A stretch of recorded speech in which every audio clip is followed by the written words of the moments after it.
have 2 letters for you. They've become a part of our shared vocabulary recently. Ready? EV. The auto industry is undergoing a major shift towards electric vehicles. The White House is supercharging plans to electrify American roads. Thousands of these custom-built Rivian vans are already driving in and out of neighborhoods, delivering packages in 100 cities nationwide. For a growing number of folks in the South, EV isn't just a matter of what's powering the cars sitting in their driveways. It's also what's powering the economies where they live.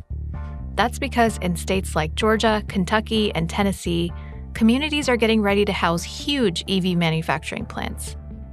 I'm Anissa Khalifa.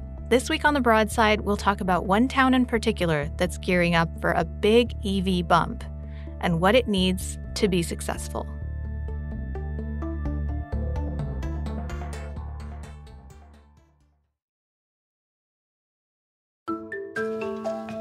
Nora Eckert lives in Detroit, Michigan. That's not all too surprising considering I'm an automotive reporter for the Wall Street Journal. For decades, Motor City has been the capital of, well, building motors. But recently, automakers have been investing elsewhere in a burgeoning electric vehicle industry. And they've been looking to the south. When you're thinking about examples of where this EV building boom is changing the fabric of Southern communities, there really are a lot of examples. One of those communities is in rural Tennessee. Back in 2021, Ford announced a massive EV manufacturing plant for Stanton, Tennessee. It's a rural town about 50 miles northeast of Memphis. So this was an interesting case study in a huge EV investment that landed in Stanton, Tennessee, rather than Michigan, which at the time the investment was announced, I think really rocked a lot of people around where I live in Detroit, which is an area that historically has gotten a lot of these investments. So interesting sort of development for Ford's future and where it's focusing on EV production. The site is currently under construction, but when it's completed, it'll transform the region. The 3,600-acre facility is expected to create 6,000 new jobs. That's about 15 times Stanton's population right now. Nora traveled to Stanton a few months ago to see how its residents are preparing for this massive growth. I was very interested in it because it was one of Ford's largest investments in its history, and I really cover Ford in my reporting. And on top of that, Stanton is a really small town. When I visited, it was about 400 people. So compare that to, and the population I'm sure is changing as these developments are happening, but compare that 400-person population to the about 6,000 auto workers that are expected to, fill the plants in this town. It's just a huge shift. And talking to the mayor there was kind of interesting because he was saying, when I had this position 5 years ago, I was thinking about how do I bring back the local farmers market? How do I fill in these pesky potholes that are annoying residents? And now I have to think about how am I going to erect thousands of housing units to, fill this town and to accommodate workers? How are we going to build up our schooling, our local police department, perhaps? So it really was this dramatic shift that you see in such a small town that, you wouldn't see if you have a plant like this pop up in Detroit to the same extent. Stanton had a lot of available land. The site was ready to go and could be quickly developed, and Ford was moving on a very fast timeline.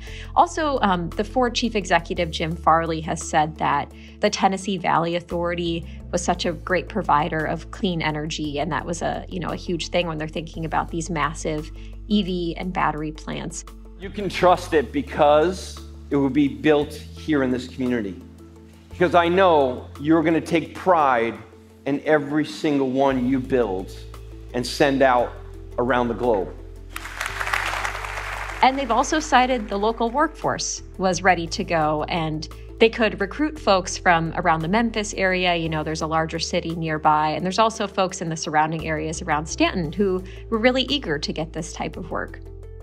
You mentioned this huge shift. So far, what's been that impact? You spoke with some residents in town, like Lisa Tard, who owns a local diner. How has she felt the effects of this plant development? I think Lisa has become sort of a local celebrity because she owns the one restaurant, and there might be more now, but at the time I was there, it's the one restaurant in Stanton. It's very successful. It's called Suga's Diner. And I walked in the lunch shift, and there were actually workers, on their break having barbecue plates. But she said that her business has tripled really since Ford brought its Blue Oval City campus to town. And really that is because of the construction workers coming in and out. And I'm sure that will continue as Ford hires on more full-time workers to make the factory hum. And I think for someone like Lisa, who goes by Suga, she was saying that this is really a welcome investment. She's seen this town sort of dwindle throughout the years, and this was a revitalization for it. So she was very happy to see the change. Of course, for her and for other residents, there is, a sense of trepidation because this is very much changing the community. There's going to be more traffic. There's just a lot of folks coming in that aren't from the area. So there's the sense that this quaint small town that they've grown to love may change. But I think a lot of folks are embracing that change. As you have this massive influx of people moving to the area, and you mentioned some of this with the schools and the police force, you spoke to the mayor. What did he say about what needs to change in Stanton to support this huge shift in population? Yeah, the mayor's name is Alan Straczynski, and a really interesting guy. He's lived in this community for a while, and I don't think he ever anticipated that he would be so busy in his role. But he's really taken it on. He's one of the more energetic people I have met. But yeah, there's this sense that the community is sort of bursting at its seams, probably to accommodate the people who are coming in. And it's not going to be just in Stanton. There are the surrounding communities that will welcome these new residents. But there's a few main challenges for someone like Alan. One is building up housing. So he needs to get thousands of housing units built in Stanton to accommodate workers and their families. And then those folks are going to have children that need to attend schools. And right now, there's really one centralized school in the area in Brownsville, which is in a neighboring community. And Mayor Straczynski is saying, we need a school in Stanton because we're going to have too many children to, bus them all to Brownsville. So that's a Herculean effort there. And on top of it, they need to look into things like their firefighter system in Stanton. They need to have more robust help there, in addition to the police force, which is currently run by the county. And Mayor Straczynski is sort of in the middle of deciding, should we just beef up those county resources or have a Stanton police department? So all these questions of really changing a town that I don't think he or anyone in that town expected would happen. There's not 6,000 people living around this area. I mean, that's clear. Stanton has 400 people. And in fact, talking to some Ford executives, the challenge has really been just getting the word out to people in the state, even in surrounding states, that this opportunity exists. They're expecting folks to commute in for this plant. There might be longer commutes, especially if you're driving in from Memphis, that's about an hour. But they're banking that this is going to be an attractive enough opportunity that folks will either have those long commutes or they'll be moving to the area. Coming up, how exactly did Stanton and other southern towns become hotspots for this EV wave? We'll chat with Nora about it after this short break.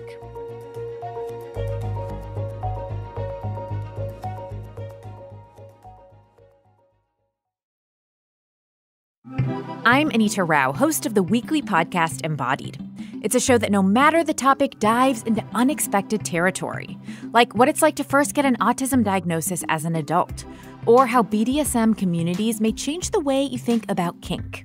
You'll meet folks who aren't afraid to question what we think we know about intimacy and who have some fascinating stories to share about their relationships. Listen to Embodied and let's take on the taboo together.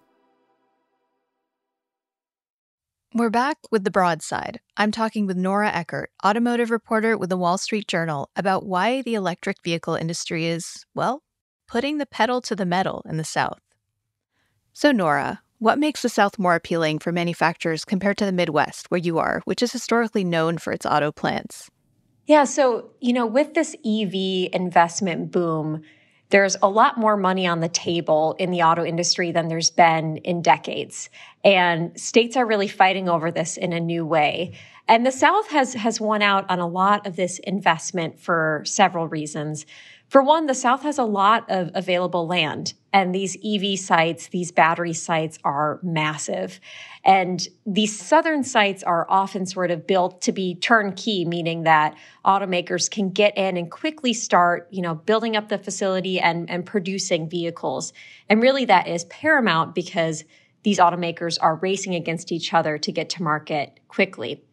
Also, the South has invested for decades in training its workforce, and that is also very attractive to automakers right now. I mean, these workers require different skills than they might have in the past to build EVs, and especially on the battery side. So having that trained, ready-to-go workforce is super attractive. There's also a few things around utilities. I mean, in some cases, the South has lower energy costs. That's much higher on the list when you're thinking about building an EV than gas engine vehicle. And of course, you've got government incentives that always play a role. But those have been really the main factors I've heard from site selectors and auto companies is that you've got the land, it's easy to develop and quickly get in production, and you've got workers that can fill these sites very quickly. So zooming out for a minute from Stanton, that's not the only place in the South seeing this kind of growth, as you mentioned. You've also highlighted a wave of EV manufacturing in Georgia. How rapidly are these factories coming to the South, and where are they concentrated? Yeah, so among the states that are really getting a lot of this investment, Georgia is one of the top ones. And one of the largest plants is a Hyundai plant in Georgia that was a $5.5 billion manufacturing site that's expected to add at least 8,000 jobs. And I talked with the person, his name is Ralph Forbes, who helped to select this site. And it's interesting to see people who are in this industry have really been waiting for this moment for over a decade, waiting for the money to be there on the auto side and patiently courting potential candidates until the right one comes along. And these EV plants are really starting to be the opportune clients for them and the opportune partners. But it's important to say, too, that it's not as if none of the investment is going to the Michigan, Great Lakes region. Michigan is still a powerhouse in the automotive industry. We still have a ton of R&D here. Headquarters are based here. So it's not as if, okay, bye Michigan, we're moving down south. But what we're seeing really with this expansion of the auto industry is that the money is being more broadly dispersed across different states. And it's not a given that it will land in Michigan. We have breaking news to tell you about. Ford Motors and striking auto workers have reached a labor deal. The United Auto Workers Union and Ford Motor Company struck the deal to end the walkout that started last month. The power of the stand-up strike cannot be understated. The South has been historically less friendly to unions than other places, and especially, auto manufacturing hubs like Detroit, where unions are very strong. Will these workers be unionized, especially considering the recent work of the United Auto Workers Union? Yeah, it's one of the biggest questions that everyone in the industry has. And we have a few answers related to this complex in Stanton. So in the Stanton complex, there's a battery facility and an electric vehicle assembly plant. And the battery facility is a part of a joint venture that Ford has with a Korean battery maker called SK On. And that is where things get a little more legally difficult when we're discussing unionization, because it is a joint venture agreement. Things are a little easier when we look at this EV assembly plant, which under the agreement that Ford struck with the UAW in the fall of last year, they did actually bring that Tennessee electric vehicle assembly plant under the master agreement, which means that those workers will be able to vote on unionization. It is up to the workers ultimately. That's what the companies have said. But it does get tricky for Ford and, for GM also in some of these joint venture facilities of this question of unionization. I will say that a lot of people, when I was working on this story, asked me, are companies being drawn to the South because of this whole question of unionization and it being a less union-friendly area? I think in the past that was higher on the list of maybe attractive qualities for the companies.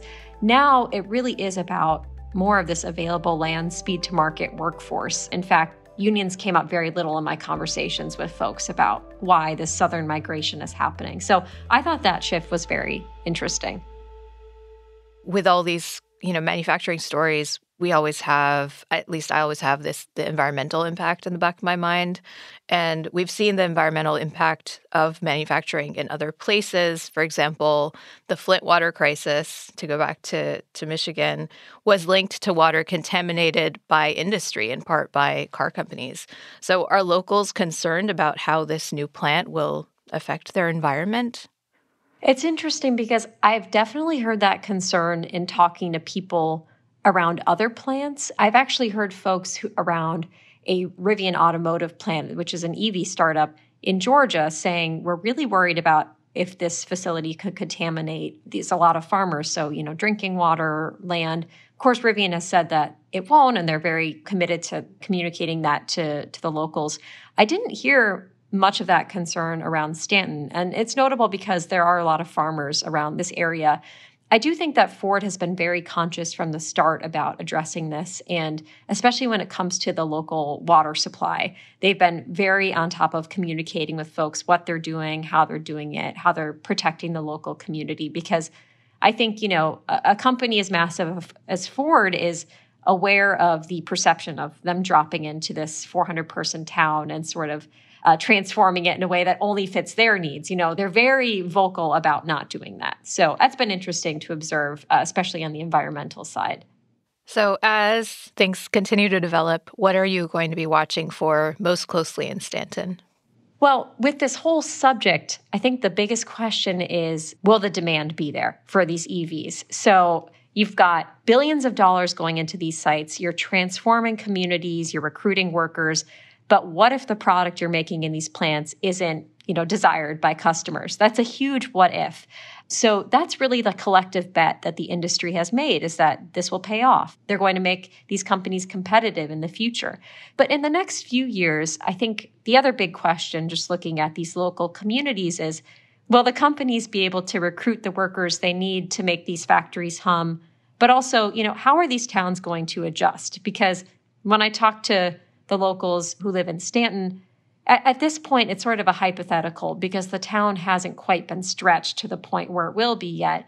So the folks who are optimistic, I'm interested to see if they're still optimistic once, a lot of their life changes in the next 2-3 years.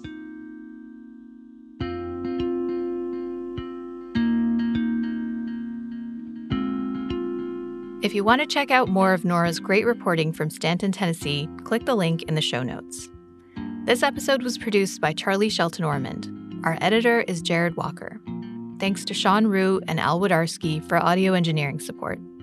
The Broadside is a production of North Carolina Public Radio, WUNC. You can email us at broadside@wunc.org. If you enjoyed the show, leave us a rating, a review, or tell a friend to tell a friend. I'm Anissa Khalifa. Thanks for listening, y'all. We'll be back next week.